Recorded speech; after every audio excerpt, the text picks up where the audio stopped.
Hey, good morning, everyone. How's it going today? Another episode, Coffee with Coach. Bringing those mental vitamins to you this morning. Hope everyone's up, making some moves.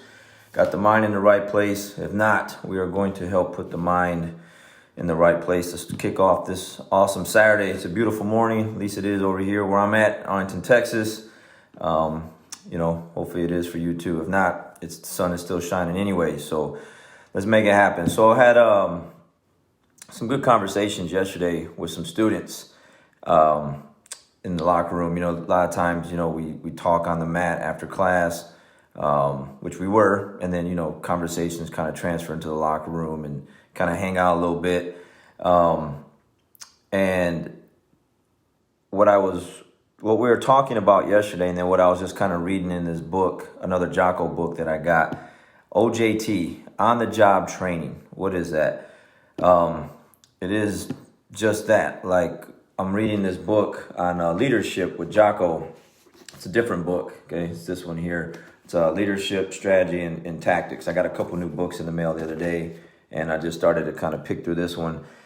And he's talking about when he got into the Navy SEALs, he finished with the BUDS, the underwater training and all that stuff. The Gulf War was already over, and there was really nothing happening. There was no ground war. There was no thing that they were doing. So there was no, there was no books or there was no manuals on certain things like field training. You actually gotta be like in the thing to actually learn the thing sometimes. We can read books and we can watch videos and we can do all kind of stuff, but you actually got to do the actual thing to actually learn the most out of that one thing, right? And so it kind of just reminds me of like, my dad would always tell me when I had Danielle, or like when we were growing up and stuff like that. He's like, there's no book on how to be a parent. You can buy some books, whatever, but at the end of the day, every parent is different. Every situation is different, So my dad would always kind of say that, like, there's just no book on how to be a parent, and you just kind of learn things as you go, you figure them out. And so it's kind of reminded me of that statement there. Like, he gets done with BUDS and there's really no war to go to, and there's no thing to actually get put in. They had some training and some simulations and stuff, but it's not the same as like an actual war, being in an actual war, doing deployments and stuff like that. And it wasn't until we started doing deployments in Iraq where he started to learn all the things that he did learn. And he's got like all these books and everything. He's doing podcasts and stuff like that. And so it just reminded me, like, the conversation that I had yesterday with a couple students.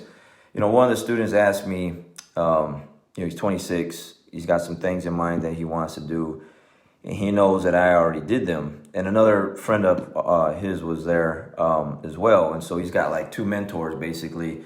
And, he wants to pick our brains on, like, okay, how'd you do this? And when you did this, how'd you do that? So you got like two people here that kind of went through the same scenario that he wants to go to.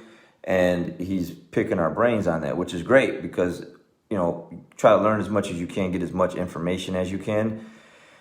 But at the end of the day, nothing's like actually doing the actual thing. We can read about wars or this or that, or read about jiu-jitsu, or read about being a parent, or read about whatever it is that you want to go do. But until you actually get in there and get in the trenches and do it and make mistakes and fall on your face, you really don't know what it's like until you actually experience it yourself, So anyways, long story short, he wanted to know, like, how did I just get up and move from Michigan to Texas? Like, how did I do that? And then, like, how did I just leave my job? Like, he's got some things in mind that he wants to do, and it's very similar to the things that I did. And he's like, well, that guy did it, referring to me.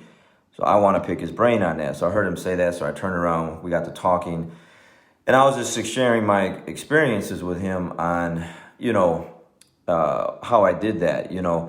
A lot of it has to do with, like, enough is enough. You get tired of being sick and tired. And, I've shared this story many times. So for those that don't know what I'm talking about, I worked for General Motors. I was making good money, really good money. General Motors was really good at the time. Insurance was great.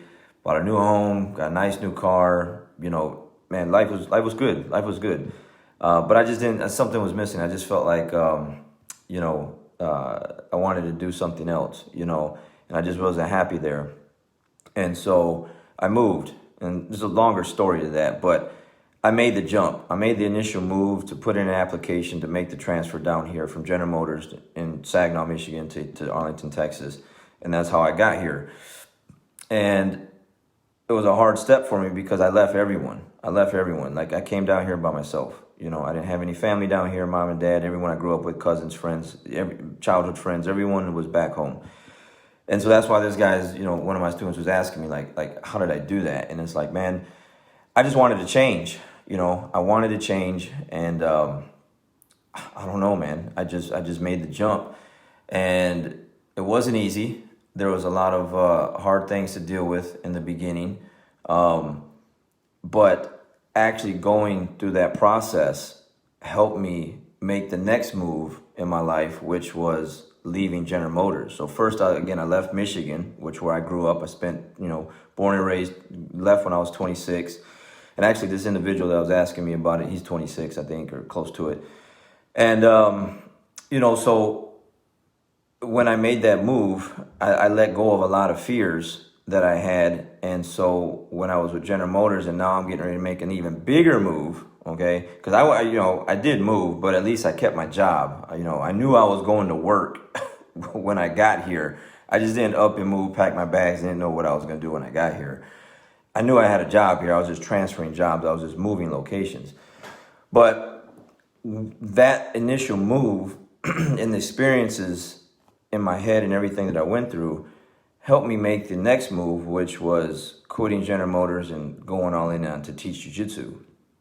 And that was not an easy thing either. That was like probably the scariest thing, to know that you're going to quit everything, leave your insurance and pension, like everything, and just cut all ties with General Motors. You put 11 years in with a company, and then you're just going to just go in on this thing called jiu-jitsu that no one really knew about at the time, that no one really just kind of respected. I mean, I think people know about it now, and if you say, hey, I'm going to go open a jiu-jitsu academy now, people will be like, oh, man, that's cool. But back then, that wasn't cool. Like, people were like, man, you're going to leave General Motors to go do what? To go do a martial arts? Like, and people still, at that time, even now, like, they make karate motions. Like, you gonna go teach karate? Like, no, I'm not gonna go teach karate. I'm gonna teach jiu-jitsu, man. Like, jiu-jitsu. It's jiu-jitsu. Like, and it's hard to explain to people what jiu-jitsu is, but whatever. And then I made those moves, right? And so I have on-the-job training, okay? I know what those moves feel like. I know that process. I know what those steps are. Now, everyone's steps are gonna be different. Every process is gonna be different. But I made those initial steps and those moves so I can give information to someone because I actually did that. If you want to ask, if you want to make a move to another state and know how to leave your family and what that's going to be like and kind of get some tips on what that feeling's like, I'm one of the guys you can come to. If you work for a company and you work in corporate America and you're tired of being in a cubicle all day and not really doing nothing, and there's more in you than you feel something like there's more in you than you know, and you want to quit and go all in on something that you're passionate about, I'm one of the guys you can come to because I did it. You're scared to do this and scared to do that and fly all over the world, which I was at one point. I never wanted to get on a plane. Again, I always just refer to the whole Obama movie. If you're Mexican, you grew up watching Obama, man, you just were scared of airplanes, Then I got over that fear, man. I just traveled all over the world. I've been all over the world, man. Literally just been all over the globe. And I had to get rid of some fears on the job training. And so I was just telling this individual, because the individual was saying, I want to do this, but in the back of my mind, I don't want to fail. But I was trying to tell this person, you have to. You're going to fail, but that's how you grow. That's how you get better. It's all kind of it should be all common sense, right? But at the end of the day, we don't want to lose. We don't want to look bad to our friends and family. You're going to make this jump, make this move, and then what if it doesn't work out? But what if it does? That's the thing. What if it does? So the fear of, what if it does work out and you didn't do it, versus the fear of, well, what if it doesn't work out and you just cut yourself short? You know, the one should ride the other. But you gotta go through that on the job training. You know, again, I refer back to my dad. Like, he didn't know at that age, especially at a young age, like how to be a parent. You know, he had me, and you know, he figured it out as he went along. And then he had another kid, my brother, then he had my sister, and then obviously after you had the first one, then you kind of know what to expect, and you know, every kid is different and whatever. But he had on the job training, man. He had to go through some things. You know, it's kind of like Jocko. Like, you can read books and manuals, but you need to get in the war. You need to get in the fight. You need to actually do the thing to get to the other place that you want to get to. You know, it's jiu-jitsu, like, same thing. I refer to jiu-jitsu. You got new students, they come in, you put them through the process, you try to explain to them how things are going to be, or maybe they watch the UFC, or maybe they watch some videos, or maybe they have a good idea what jiu-jitsu is like. But until someone's on top of you, like choking you, and you can't breathe, and you don't know how to escape, and you're getting dominated, and you're getting your will, you know, someone else's will is being imposed on you, you don't know what that's like until you feel it. You know what I'm saying? It's kind of like the parents, you know, that yell at their kids that never done jiu-jitsu before, and they see their kids getting taken down and being mounted or having to tap, and they say crazy things like, get up, get them off you, do something, like the weirdest, craziest advice. Like, parents, like, if you've never done jiu-jitsu, you should not give advice, okay? That's just, I guess that's kind of what I'm getting at. Like, it's hard to take advice from someone that's never did the thing that you're actually trying to do or doing, right? So parents yell crazy things, and they're giving all the wrong advice, and like, they should just be quiet because they don't know what it feels like until they actually try it themselves, and then they go back and apologize to their kids because, and I literally had like I have so many stories of that where parents have literally gone back to their kids and be like, hey, apologize, I'm sorry, I was really hard on you. That looked a lot easier than what it is from the sidelines from that chair over there, you know, and they didn't know what that was like until they actually got on the mat and got tapped out and couldn't breathe and exhausted after 1 minute and, you know, whatever else. So on the job training, you have to experience some things. So what I'm getting at is, if you got some things in your mind that you're trying to do, you can read all you want to read. You can get all the advice, and I highly recommend that. I highly recommend that. Like, absorb as much as you can, but at the end of the day, you got to step forward in the arena and go do the thing. And once you go do that thing, you got to make sure you have the why in the back of your mind of why you're doing that thing, so you don't quit. Because when things get tough and you don't understand, you need to ask more questions, and you need to get more answers.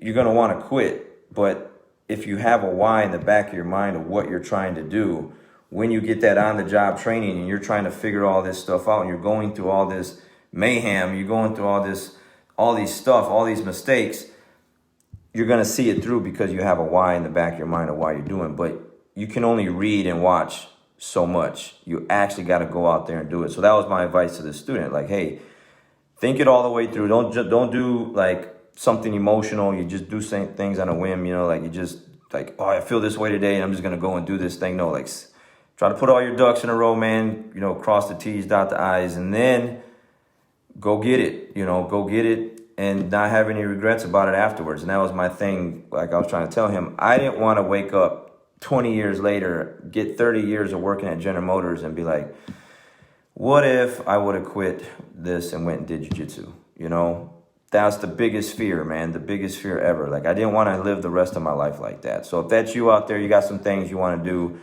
you got to get that on the job training. You got to go make it happen, make the moves, and just do it. And then in the process, ask questions, you know, get the answers you need, and then keep it moving. All right. So you got to make it happen, guys. We'll see you on the next one. Have a good day.